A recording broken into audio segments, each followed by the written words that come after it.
end to the Battle of Vuhledar until the Russians managed to closely capture areas such as the heights here northeast of Vuhledar and the fortified positions and roads connected in the western direction as well. So that is if they do the assault on Vuhledar in a roundabout way. If they do it in a direct way as they have tried before, it is more likely that they'll fail yet again due to the nature of the position of Vuhledar located in the heights with their high-rise buildings over open fields with a river line that the Russians have to cross to the south or massive open fields to the east. This is why I think that it needs to be said that since the beginning of the war, this was the outcome that it was expected from the war. I never understood why so many were saying that the Russians had actually a pretty bad army. I never understood that. At the time, it was considered the second strongest army in the world. I do believe that not only was the second, but it had much more experience than even the US Army in land warfare. They fought wars against actual state nations who were not Afghanistan like the US did before. Chechen War, the invasion of Georgia, not that long ago. I mean, it was more than 10 years prior, but still, officers and people who fought those kind of wars were still in the army. Some of them were trained, and their combat veteran had actual real life experience in war. And that is the most important thing. You can have all the technology that you want, but if you don't have actual good people who then take care of the fight, especially the infantrymen, then you lose the war. Russia would have always win this war from the beginning. It was pretty clear. Russians, differently from West Europeans, or at times, I'm not saying all of them because it's not true, but at times the Americans actually fight for their country and they're willing to die for it. None of the people that I know will ever die for their countries, whether to be French, Italians, Germans. Europeans are not ready to fight in a war. I know no one that will perform well in if a war really starts. Um, for this reason, who would have backed up the Ukrainians? Only the US. But why would the US care to actually fight a land war in Europe, which would be extremely unpopular?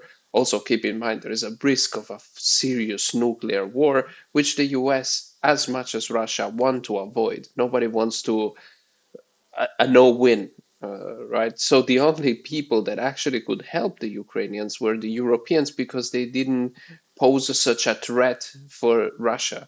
I think that, for example, if Germany was sending soldiers to Ukraine, Russia wouldn't give too much of a shit. The only nations that they would give a shit would be the US. France and England, yes, they have nukes, but they have few. Russia is gigantic. They have like 100 times the size of the nuclear stockpile of the French or British. They don't care, right? They don't care. Also, their armies are extremely ineffective.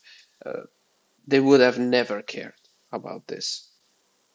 the Russians have been doing this positional fighting along the eastern parts of this road to try and cut it off and gain control of it. If the Russians gain proper control over the road, they'll be able to use this area here as a foothold to launch assaults on Volodar from the northeast as well, widening the front to 3 sectors, and at the same time gaining control of the heights will allow the Russians to monitor any movement in Volodar in real time.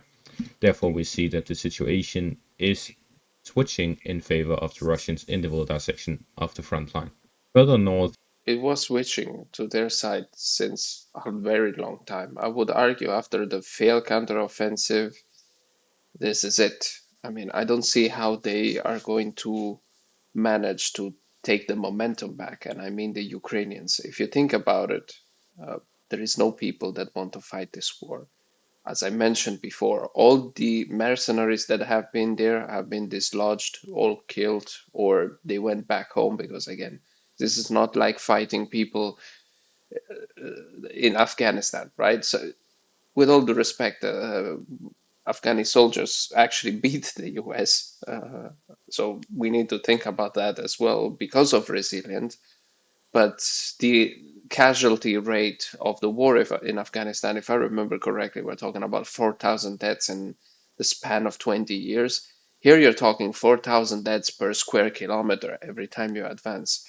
The risk of it, of fighting a peer-to-peer adversary, is much higher. Ain't no mercenary want to fight a war like this. Going against Russia means artillery fire, drone strikes. It means everything that the modern warfare can give to you.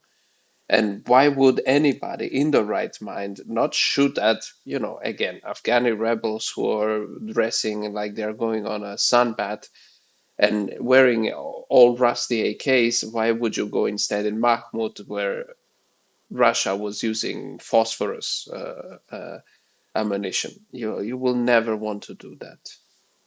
Here in the Pokrov section of the front line, we see several advances by the Russians. First off, here the Russians have managed to capture the fortified position of the Ukrainians northeast of Shelane. This very well fortified position of the Ukrainians has been a major obstacle in the Russian advances in the area, yet they managed to capture. Are you paying too much rent? On connie.de, you can easily check if you are paying too much rent. Simply It fairly quickly in just a few days' time. This has allowed the Russians to gain a very strong position here near Shelane, and it's only a matter of time until the Russians capture Shelane itself, which will lead to the Russians having an open road between their positions all the way to the fortified positions near Novohorodivka and Mykolaiivka. Therefore, we see that the current positional fighting right now is at the second line of defense of the Ukrainians in the Pokrovsk direction. If the first line of defense was Progress-Vovche and the Vovche River line, the second line of defense is one currently being fought over, and that is the connection from the northern villages through Ivanivka, through Vesele, Serhivka, and Shelane. The third line of defense would be Hrodivka and down south the village chain ahead of Novhrodivka, connected with Hrodivka as well. I have to say the bulge that they're creating, so the since Avdiivka has fallen and going so deep into the Ukrainian lines, I don't think, might be wrong, might it very well be from what we discussed before that maybe Ukraine has no manpower anymore. Russia knows it, so they are completely aware that there will be no counterattack. But a bulge like this, without the flanks covered, you will need to allocate a lot of brigades to cover the flanks of this, and they still are keeping on pushing towards the west. Uh, I'm not sure. I would have secured the flank for sure before, and they seem to not care about it. That is connected to Selidove. This will be a third line of defense.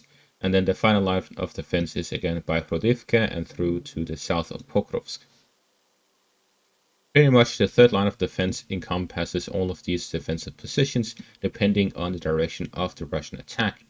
Russians can attack in a northern direction through Ivanivka, which will cut through the second line of defense, which has already been breached in several parts, into Hrodivka, after which the Russians will then move along the northern side to Myhnorad, which is the big defensive position of the Ukrainian area of Pokrovsk. The city of Pokrovsk itself is connected to Mirnograd, which is pretty much a suburb city, a connected city to Pokrovsk, where the Ukrainians actually have a lot of military personnel stationed, and it is one of their main bases besides Pokrovsk. The Russian target would not just be Pokrovsk itself, but also Mirnograd. And if we see the Russians pushing through Hrodivka, then they will have breached the final line of defense ahead of Mirnograd. And at the same time, we see here in the south, they will likely push in the direction of Novhrodivka as well, which will then allow the Russians to move through by the railway towards Pokrovsk and likely push along the fortified positions south of Pokrovsk. And we see the Russians already looking to be fighting over Pokrovsk and Mirnograd within likely the battle will begin this month. This means that the Ukrainian position right now is very, very critical because if they do not stop the Russian advance right now, then the Russians will very soon reach Pokrovsk, and that will be devastating for the Ukrainian presence in the Donetsk region, much less their ability to conduct offensive or defensive operations. It is likely that if the Ukrainians plan a counterattack, this will be one of the main axes, simply to stop a Russian offensive. To launch their own counteroffensive would be a viable strategy. I They have to definitely say, need I don't think they have the manpower to do so. The Ukrainians have lost an enormous number of people uh, in battle, even though they will never say that, and the West will never say that, but they lost a lot of manpower, especially the early days of people volunteering. Those are over. There is nobody volunteering now. This mobilization, forced mobilization, so people who don't want to be there, who don't want to fight, who don't want to have anything to do with this Russo-Ukrainian war, and as of now, they're recruiting people just because they need to plug the gap because they don't have any more manpower. While Russia instead forces people to actually go through war. And again, we have to understand Russian mentality. They fight for the motherland and they are fine to die for it, right? So things that in the West doesn't really happen. And even in Ukraine, even though Ukrainians still maintain a little bit of this uh, Soviet era thinking, they still don't want the heat of being in a battle and die. But the Russians, on the other hand, they have 150 million people. They send people to war. They don't complain too much. There is no large scale protests against it. Russians will always fight to the death. And this is something that we all experienced in history far too many times. And at this point, if Ukraine doesn't find manpower, as I said, mercenaries will not be an option. The people inside are not going to war. They are not as they were at the beginning. All of those days are gone and they are forced to go to war. And if they don't find this manpower, I think this is it for Ukraine. need additional forces in the Pokrovsk section of the front line to hold the line, otherwise their entire defensive positions in the Donetsk region could collapse with the loss of Pokrovsk. In the Toretsk section of the front line, we see Russian advances both in the Toretsk section and in the New York section.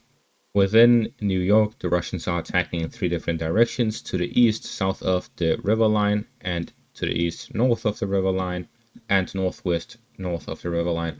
The northwestern direction is towards the central parts of New York, capturing the eastern part of the railway in the residential area. This will allow the Russians to strengthen their positions here and cross over on a wider front near the river line.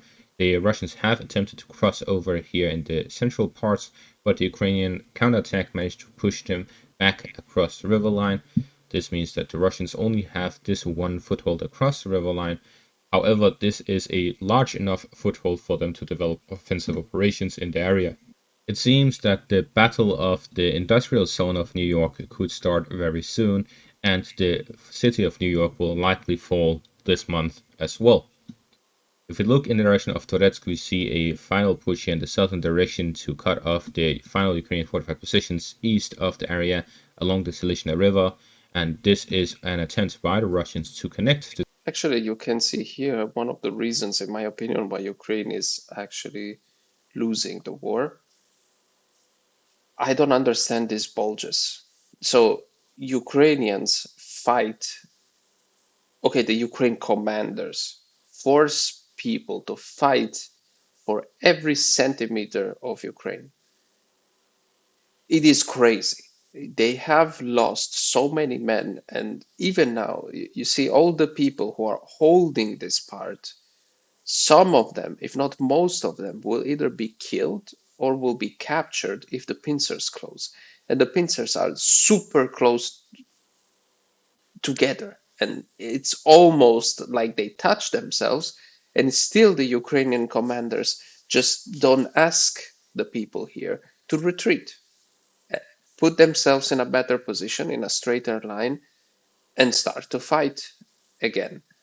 So there is a lot of calculations that you need to stop the Russians, you have to make them fight for every inch, no surrender, blah, blah, of even a little bit, not even a town, not even a village, but you're fighting an enemy that has always fought attritional wars with 3 times less the population, with 3 times less the industrial output, if not more, and you're trying to fight it like this. No, you have to buy time, exchange territory for time, save your people, save especially the good fighters, so that you can counterattack at some point. But like this, just keep on losing people without having the chances of having new people in. It's just a self-defeating strategy. You don't fight for a village like New York. You don't. You just retreat from it. You defend the important towns with tooth and nails, but you leave the others away.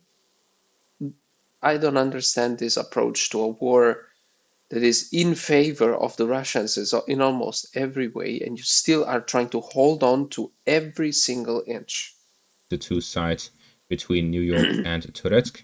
Such a connection would cut off everything east of this connection. Yeah, This is all of the fortified positions along New York.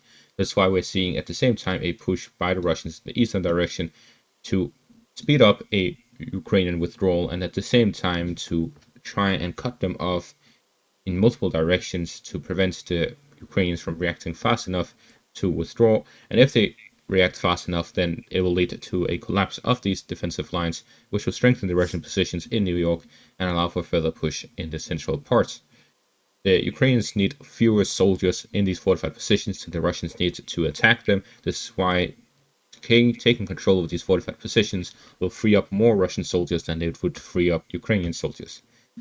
So we see that the situation is turning gradually in the Russian direction, and with these continuous pushes, these continuous assaults by the Russians, breaching the second line of defense, connecting the Turецk front with the New York front, and generally just devastating the Ukrainian lines with heavy bombardment, and these non-stop assaults continuously improved the situation for the Russians and has sped up the Russian advance. And the situation has changed so much that previously the Ukrainians made fun of the slow Russian advances, saying that at the current rate, the Russians will reach Kiev in 30 years. I need to find the best way to learn math and science. It's brilliant.org. While Julian Ripke did a quick theoretical analysis, the current rate of advance near Pokrovsk will lead to the Russians reaching Kiev in only 2 years. That is well, 15 times faster than they previously were advancing. This is my recap map that is only available for members on YouTube and Patreon, and we see that the advances of the Russians have significantly increased. It started specifically in February, where the Russians managed to capture a significant portion of Avdiivka and cause the collapse of the city. Since then, the Russian advances has numbered in the month of March about 20 kilometers, in the month of April about 52 kilometers. In the month of May, it was 60 kilometers. In June, it slowed down a bit to 36 kilometers. And then now in July, it was 64 kilometers, 64 square kilometers of area that the Russians captured here in the progress direction. And a main part of that was in relation to the capture of Novoselivka Persha and the push further westwards of progress to the capture of Timofivka in the north and Russians reaching Shelani, Serhivka, and Vesele. This advance can continue, and within this current rate of advance, it will lead to the Battle of Pokrovsk starting at the end of this month. At the same time, we have to take a look at the fortifications of the Ukrainians. There's practically none in between the Donetsk region in the east and all the way to Kiev. This is well, just I one straight highly line with doubt that they hardly will any be able to fortified reach positions, Kiev anyway. at the very least not any that has been documented. And taking a look at what happened in the Kharkiv region, the Ukrainians, due to corruption, did not even finish their frontline defensive positions. Then what would have happened if any were planned in the Poltava, Kremenchuk, or Kiev regions? Kiev is naturally the most fortified city in Ukraine beyond that of the frontline positions, according to my sources. Therefore, Kiev is well fortified, but anything between Donetsk and Kiev you can pretty much forget about it. And that just means that the slowest advance of the Russians will be in the Donetsk region, much less beyond it.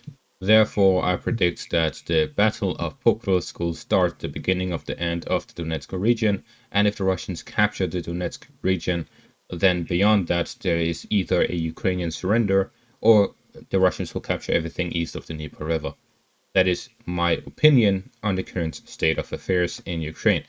I believe Ukraine will attempt a counterattack, but seeing how the current situation is a result of the previous failed summer offensive, then I believe if it fails again, then the situation will be much worse than it currently is. In the Sinkivka direction and Vovchansk direction, there were a few updates that I didn't catch in my last one, which is the Russians I might be widened the wrong, but I frontier don't east of think the Sinkivka, Russians capturing the will rest of pass the the forest line. Donetsk And region, in the Vovchansk and I direction, don't the think Ukrainians they actually will managed to suffer any recapture the south counterattack of the from Vovcha Ukraine. River line, pushing the Russians back across.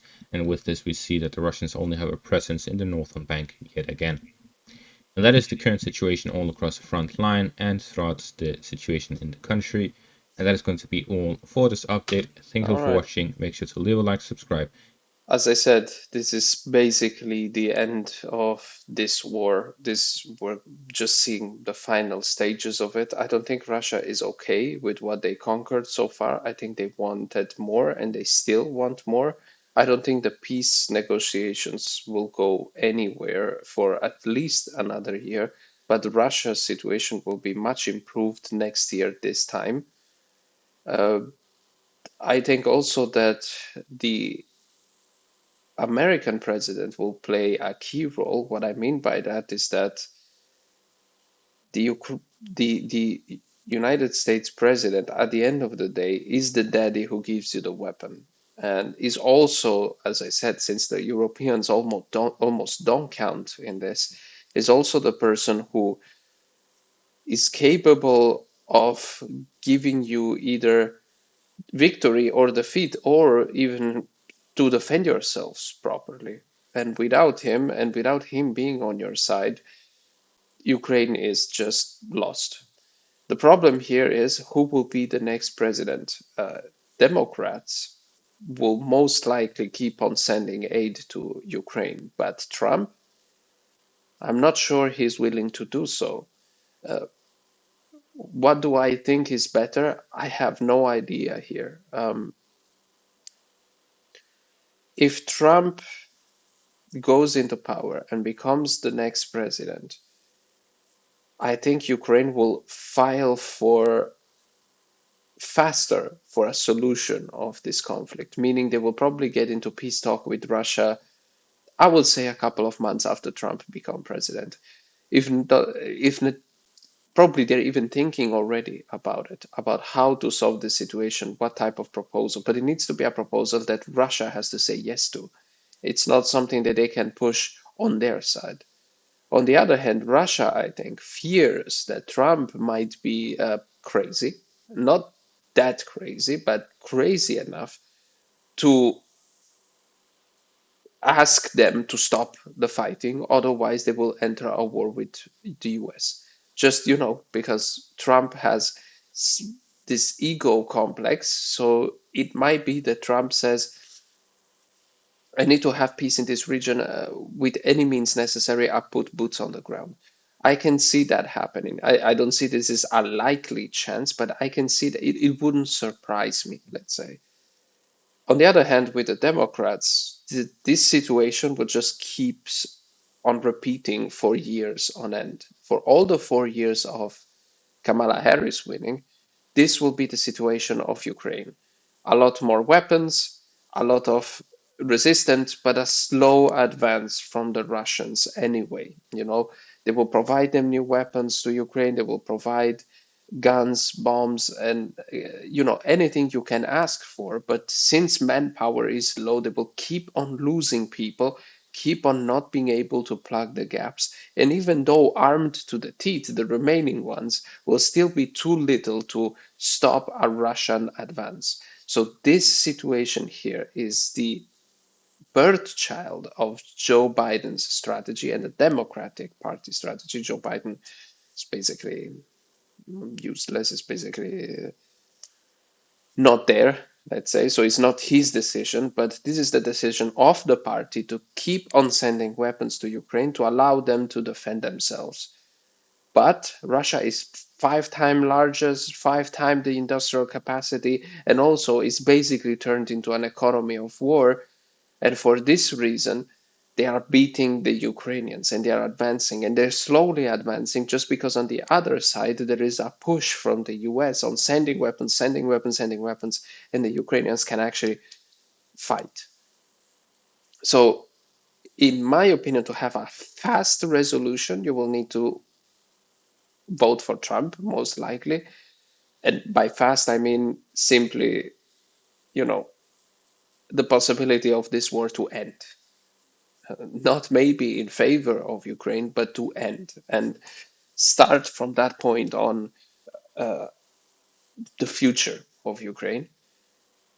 Or if it's the Democratic Party's time, keep on fighting until the very last person who will be able to fight. And when it's really impossible to stop the Russians at that point, you will need to have capitulation, which will probably be the only thing that the Russians will ask at that point. If they conquer Kharkiv, if they conquer half of Ukraine, they will never allow you to have your own nation state. So, what is the outcome of this is either of one of the two. I don't prefer neither, but this is the way it is.